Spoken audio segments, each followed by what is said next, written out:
Assalamualaikum warahmatullahi wabarakatuh. Let me introduce myself. My name is Adam Raffinur Hakim. On this occasion, I will explain some material about modern sociology, classical theory, and figures, with a primary focus on three great thinkers, Karl Marx, Emil Durkheim, and Max Weber. Tujuan dari presentasi ini adalah untuk memahami bagaimana teori-teori mereka membentuk dasar ilmu sosiologi modern, serta bagaimana konsep-konsep tersebut masih sangat relevan untuk menganalisis masyarakat masa kini. Presentasi ini akan terdiri dari beberapa bagian: pendahuluan tentang sosiologi modern, gambar umum mengenai ketiga tokoh klasik, pembahasan teori dan kontribusi masing-masing tokoh, perbandingan teori mereka, aplikasi teori dalam konteks kontemporer, studi kasus dan diskusi, dan terakhir kesimpulan dan refleksi. Sosiologi modern adalah cabang ilmu yang mempelajari struktur, dinamika, dan fenomena dalam masyarakat modern. Di tengah berbagai perubahan sosial yang terjadi baik-baik karena globalisasi, teknologi maupun krisis sosial, kita memperlakukan lensa analisis yang tepat. Inilah mengapa mempelajari teori klasik masih sangat penting. Tujuan utama kita hari ini adalah untuk memahami bagaimana teori-teori klasik dapat digunakan untuk membedah realitas sosial kontemporer secara lebih mendalam dan terarah. Kita mulai dari Karl Marx. Marx adalah seorang filsuf, ekonomi, dan aktivis revolusioner abad ke-19. Ia dikenal luas sebagai bapak teori konflik.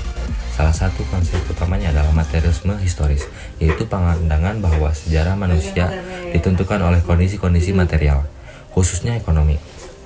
Dalam pandangannya, masyarakat terbagi dalam dua kelas utama: bourgeoisie, yaitu pemilik alat produksi, dan proletariat, yaitu kelas pekerja yang menjual tenaga kerjanya. Konflik antara dua kelas inilah yang menjadi inti dari perubahan sosial. Marx juga mengkritik alienasi, yaitu keterasingan manusia dari proses produksi, hasil kerja, dan sesama dalam sistem kapitalis. Pengaruh Marx sangat luas, tidak hanya dalam sosiologi, tetapi juga dalam ilmu politik, ekonomi, hingga gerakan sosial. Teorinya juga digunakan untuk menganalisis ketimpangan, penindasan, dan dinamika revolusi sosial. Selanjutnya adalah Emil Durkheim, yang dikenal sebagai pendiri sosiologi sebagai disiplin ilmiah yang berdiri sendiri. Durkheim memperkenalkan konsep fakta sosial. Fakta sosial adalah pola, nilai, dan norma yang berada di luar individu, tetapi memengaruhi tindakan individu tersebut. Contohnya adalah hukum, moral, dan adat istiadat. Ia juga membedakan dua jenis solidaritas sosial: solidaritas mekanik yang terjadi di masyarakat tradisional dengan nilai dan keyakinan homogen, dan solidaritas organik yang terjadi di masyarakat modern, di mana perbedaan fungsi dan peran justru menciptakan ketergantungan dan keterikatan sosial. Karya terkenalnya, Suicide, menunjukkan bahwa bahkan tindakan yang tampak sangat individual seperti bunuh diri ternyata dapat dijelaskan oleh faktor-faktor sosial seperti integrasi dan regulasi sosial. Durkheim sangat berjasa dalam mengembangkan metode penelitian empiris dalam sosiologi, menjadikan sosiologi sebagai ilmu yang berbasis pada data dan observasi nyata. Tokoh ketiga adalah Max Weber. Ia menawarkan pendekatan yang berbeda, yaitu pendekatan interpretatif. Weber berpendapat bahwa untuk memahami tindakan sosial, kita harus mengetahui makna subjektif di balik tindakan tersebut.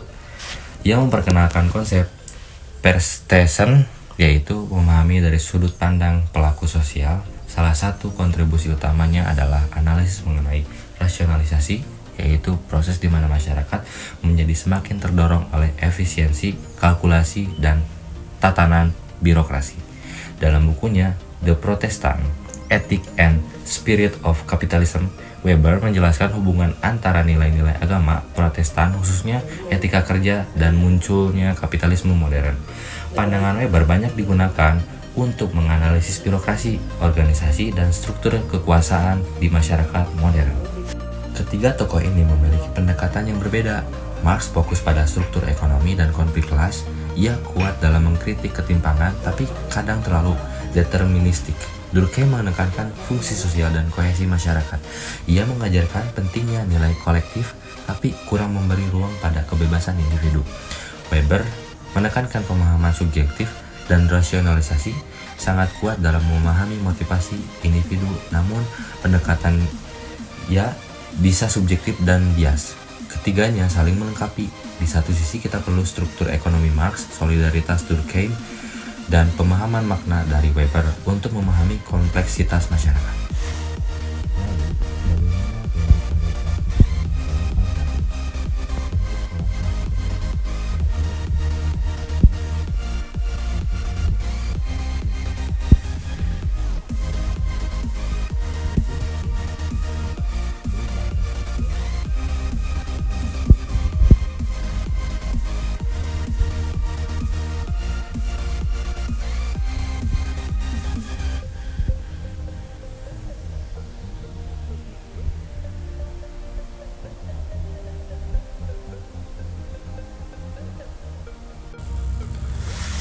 Untuk memperjelas, mari kita lihat contoh aplikasi. Teori Marx bisa digunakan untuk menganalisis ketimpangan ekonomi antara negara-negara maju dan berkembang atau ketimpangan pendapatan di kota terbesar. Teori Durkheim sangat relevan untuk mempelajari fenomena solidaritas dalam komunitas online atau bagaimana pandemi COVID-19 memengaruhi integrasi sosial. Teori Weber dapat digunakan untuk menganalisis birokrasi dalam sistem pemerintahan, rumah sakit, atau lembaga pendidikan.